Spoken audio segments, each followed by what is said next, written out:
कहना है, कंप्लेंट का मतलब है कोई भी ऐसा एलिगेशन जो मैजिस्ट्रेट को ओरली या राइटिंग में किया जा सकता है, और पर्पस ये होता है कि वो पर्सन कहता है कि मेरे साथ कोई ऑफेंस कमिट हुआ है और आप इसमें कोई लीगल एक्शन लीजिए। अब ये जो ऑफेंस कमिट हुआ है, हो सकता है कि जिस पर्सन ने ऑफेंस कमिट किया, जिस एक्यूज पर्सन ने ऑफेंस कमिट किया, वो उसको पहले से जानता हो, यानी कि कंप्लेनेंट उस एक्यूज पर्सन को पहले से जानता हो, तो यानी कि वो पर्सन नोन भी हो सकता है। ये भी हो सकता है कि कुछ लोग आए, पहले से हम उनको नहीं जानते हैं और उन पर्सन ने ऑफेंस कमिट कर दिया।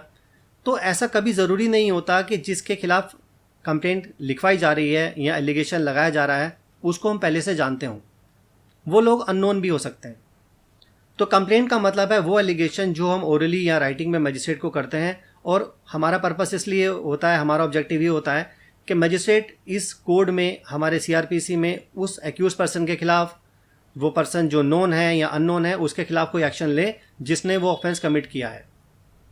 लेकिन उनका यहाँ पर कहना है कि इसमें पुलिस रिपोर्ट शामिल नहीं होती, यानी कि कंप्लेंट में पुलिस रिपोर्ट इंक्लूड नहीं होती। ओके, चलिए ज़रा समझ लें। उन्होंने एक एक्सप्लेनेशन भी दिया है आपके सेक्शन नंबर 2D में। अब क्या एक्सप्लेनेशन दिया है उसको पहले देख लेते हैं। यहाँ पर उनका कहना है, a report made by a police officer in a case which discloses after investigation the commission of non cognizable offence shall be deemed to be complaint, and the police officer by whom such report is made shall be deemed to be complainant। कहने का मतलब ये है कि मान लीजिए police officer ने investigation कर लिया और सेक्शन नंबर 173 में अपनी रिपोर्ट सबमिट की, यानी कि ऊपर जो हम लोग बात कर रहे थे ना पुलिस रिपोर्ट, तो पुलिस रिपोर्ट का मतलब ये होता है कि अगर पुलिस ऑफिसर ने इन्वेस्टिगेशन करने के बाद मजिस्ट्रेट को जो अपनी रिपोर्ट सबमिट की है कि ऑफेंस बनता है या नहीं बनता, अगर बनता है तो क्या वो कॉग्निजेबल बनता है या नॉन कॉग्निजेबल बनता है, तो इस संबंध में पुलिस ऑफिसर ने जो रिपोर्ट सबमिट की है ये उसके बारे में बात कर रहे हैं। तो वो कहते हैं कि अगर पुलिस ऑफिसर ने इन्वेस्टिगेशन के बाद जो रिपोर्ट सबमिट की और ये कहा कि भाई ये जो ऑफेंस कमिट होता है ये तो नॉन कॉग्निजेबल ऑफेंस है, तो ये जो रिपोर्ट होगी ये कंप्लेंट कहलाएगी। जब कभी भी पुलिस ऑफिसर अगर कोई नॉन कॉग्निजेबल रिपोर्ट या नॉन कॉग्निजेबल ऑफेंस होने के कॉन्टेक्स्ट में रिपोर्ट सबमिट करता है तो उसको हम कंप्लेंट ट्रीट करते हैं, उनको कंप्लेंट मानते हैं। और जो पुलिस ऑफिसर होता है जो ऐसी रिपोर्ट सबमिट कर रहा होता है उसको हम ये डीम कर लेते हैं कि वो कंप्लेनेंट है। आप मेरी बात समझ रहे हैं? तो ये इन्होंने एक्सप्लेनेशन में मेंशन किया है। आगे प्रोसीड करते हैं और ये समझने की कोशिश करते हैं कि कंप्लेनेंट कौन होता है। हमारी एक आम धारणा है, हमारा एक आम सोचना ऐसा है कि कंप्लेनेंट वो होता है जिसके साथ कोई ऑफेंस कमिट होता है, यानी कि कंप्लेनेंट होने के लिए एग्रीव्ड होना ज़रूरी है। लेकिन क्या हमारा लॉ, हमारा साइटेशन ऐसा बोलता है? तो इसको समझने के लिए मुझे एक केस लॉ का रेफरेंस लेना होगा और उससे मैं समझ पाऊंगा कि कंप्लेनेंट सिर्फ एग्रीव्ड पार्टी होती है या कोई और पर्सन भी कंप्लेनेंट हो सकता है। तो यहाँ पर उनका जो केस लॉ उन्होंने दिया है वो है Vishwamitra versus OP Poddar and others, AIR 1984, supreme court, page number 5। बड़ा इंपॉर्टेंट साइटेशन है और लैंडमार्क जजमेंट है। यहाँ पर इन्होंने कहा है, anyone can set the criminal law in motion by filing a complaint of facts constituting an offence before a magistrate entitled to take cognizance under section 190 of the CRPC, and unless any statutory provision prescribes any special qualification or eligibility criteria for putting the criminal law in motion, no court can decline to take cognizance on the sole ground that complainant was not competent to file the complaint.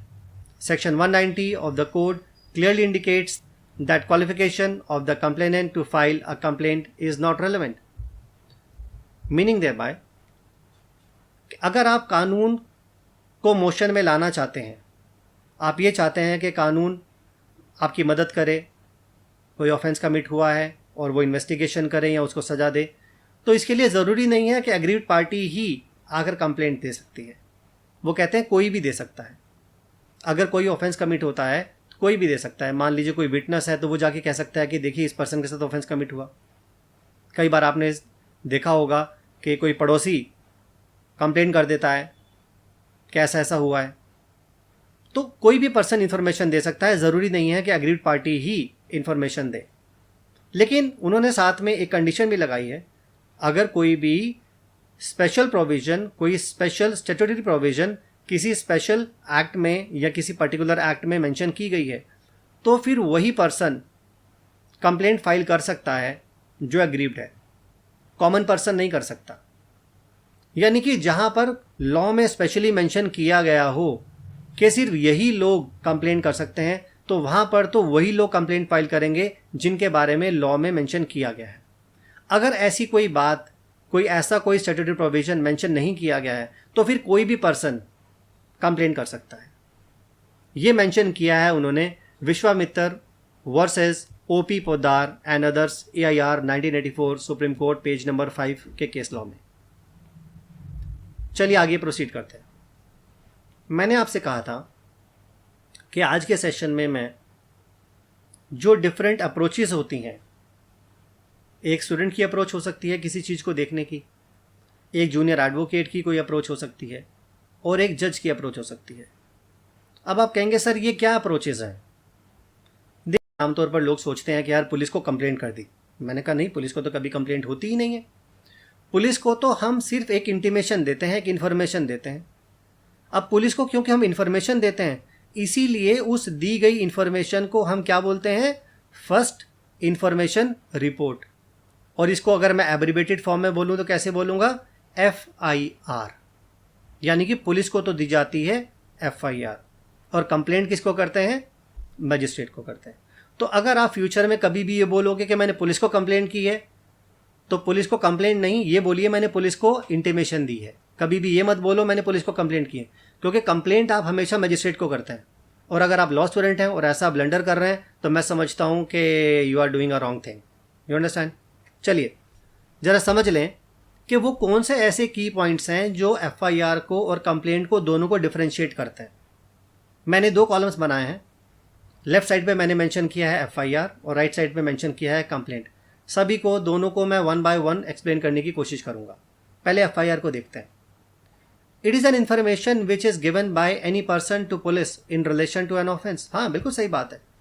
यानी कि ये वो information होती है जो police को हम offence के कॉन्टेक्स्ट में देते हैं। और कंप्लेंट क्या होती है?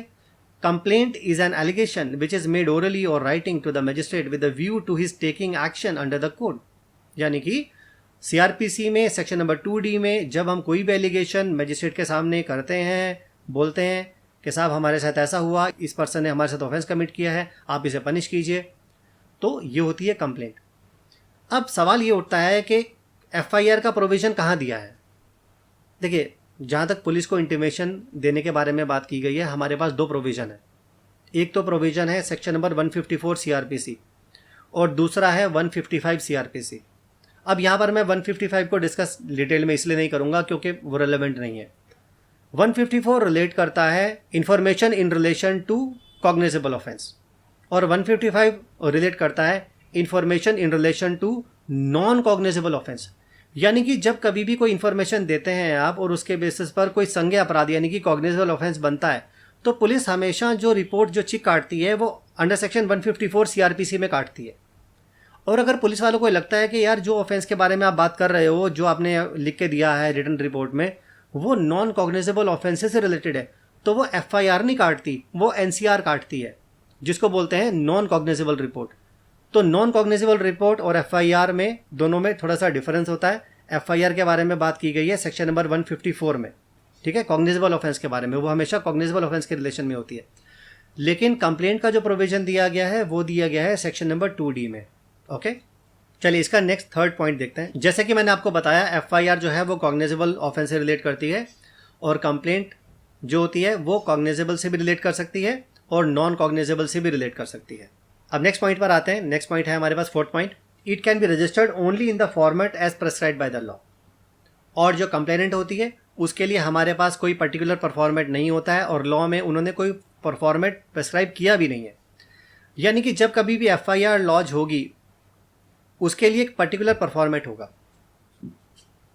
उस पर्टिकुलर परफॉर्मेट में ही वो FIR लॉज होगी। लेकिन कंप्लेंट आप अपने हिसाब से ड्राफ्ट करते हैं और आप जो भी आपके फैक्ट्स हैं आप मेंशन कर देते हैं। कंप्लेनेंट उस कंप्लेंट को मजिस्ट्रेट के सामने पुटअप करता है, ओरली बता देता है, जैसे भी वो बताना चाहता है। Okay, so this is the basic difference between the two. चलिए अभी हम आगे आते हैं।